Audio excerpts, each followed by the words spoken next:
ଗୋଟିଏ ଘଞ୍ଚ ଜଙ୍ଗଲରେ ତିନୋଟି ସାଙ୍ଗ ହରିଣ, କୁଆ ଏବଂ ମୂଷା ସାଙ୍ଗ ହୋଇ ରହୁଥିଲେ।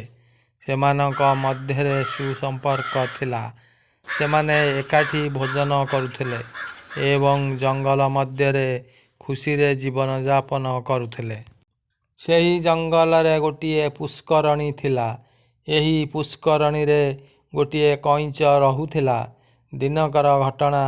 କଇଁଛଟି ଏହି ତିନିଜଣ ସାଙ୍ଗଙ୍କ ପାଖକୁ ଆସି ଏବଂ ସେମାନଙ୍କୁ କହିଲା, ମୁଁ ତୁମମାନଙ୍କ ସହିତ ଯୋଗ ଦେଇ ତୁମମାନଙ୍କର ସାଙ୍ଗ ହେବାକୁ ଚାହୁଁଅଛି, କାରଣ ମୁଁ ଏଠାରେ ଏକୁଟିଆ ଅଛି।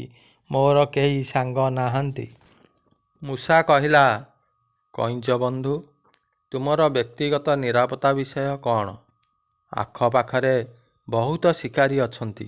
ସେମାନେ ଶିକାର କରିବାକୁ ନିୟମିତ ଭାବରେ ଜଙ୍ଗଲକୁ ଆସନ୍ତି। ଯଦି ଜଣେ ଶିକାରୀ ତୁମ ହାବୁଡ଼ରେ ପଡ଼େ, ତେବେ ତୁମେ ନିଜକୁ କିପରି ବଞ୍ଚାଇବ?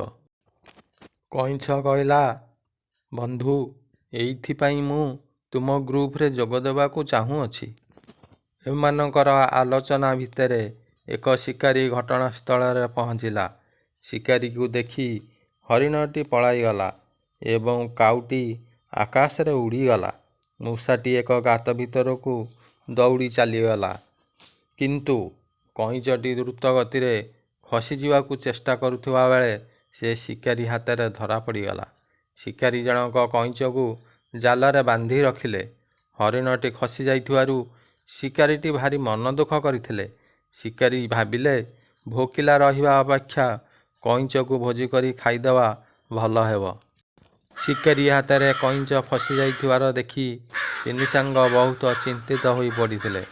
ଶିକାରୀ ଜାଲରୁ କଇଁଛକୁ ମୁକ୍ତ କରିବା ପାଇଁ ତିନି ସାଙ୍ଗ ଏକାଠି ବସି ଏକ ଯୋଜନା ବିଷୟରେ ଚିନ୍ତା କଲେ। କାଉଟି ଆକାଶରେ ଉଡ଼ିଯାଇ ଶିକାରୀକୁ ନଦୀ କୂଳରେ ବୁଲୁଥିବାର ଦେଖିବାକୁ ପାଇଥିଲା। ଯୋଜନା ଅନୁସାରେ ହରିଣଟି ଶିକାରୀଙ୍କ ଆଗରେ ଦୌଡ଼ି ଆସି ଶିକାରୀଙ୍କ ରାସ୍ତାରେ ମରିଯାଇଥିବା ପରି ପଡ଼ି ରହିଥିଲା। ଶିକାରୀ ଦୂରରୁ ହରିଣଟିକୁ ମାଟିରେ ପଡ଼ିଥିବାର ଦେଖିଲା ଏବଂ ମନେ ମନେ ବହୁତ ଖୁସି ହୋଇଗଲା ଏବଂ ଭାବିବାକୁ ଲାଗିଲା, ଏହି ହରିଣର ମାଂସରେ ଏକ ଭଲ ଭୋଜି କରିବି ଏବଂ ଏହାର ସୁନ୍ଦର ଚର୍ମକୁ ବଜାରରେ ବିକ୍ରି କରିବି। ସେ କଇଁଛଟିକୁ ମାଟିରେ ଥୋଇ ହରିଣଟିକୁ ନେବା ପାଇଁ ଖୁସିରେ ଦୌଡ଼ିଲା। ଏହି ସମୟରେ ଯୋଜନା ଅନୁଯାୟୀ ମୂଷା ଜାଲ କାଟି କଇଁଛକୁ ବନ୍ଧନମୁକ୍ତ କରିଦେଲା। କଇଁଛଟି ତରବରିଆ ଭାବେ ନଦୀ ପାଣି ଭିତରକୁ ଚାଲି ଯାଇଥିଲା। ଏହି ସାଙ୍ଗମାନଙ୍କର ଷଡ଼ଯନ୍ତ୍ର ବିଷୟରେ ଜାଣି ନ ପାରି ଶିକାରୀ ତାର ସ୍ୱାଦିଷ୍ଟ ମାଂସ ଏବଂ ସୁନ୍ଦର ଚର୍ମ ପାଇଁ ହରିଣ ପାଖକୁ ଯାଇଥିଲା। କିନ୍ତୁ ହରିଣ ପାଖରେ ପହଞ୍ଚିବା ପୂର୍ବରୁ ହରିଣଟି ହଠାତ୍ ଜଙ୍ଗଲ ଭିତରକୁ ଦୌଡ଼ି ପଳାଇ ଯାଇଥିଲା।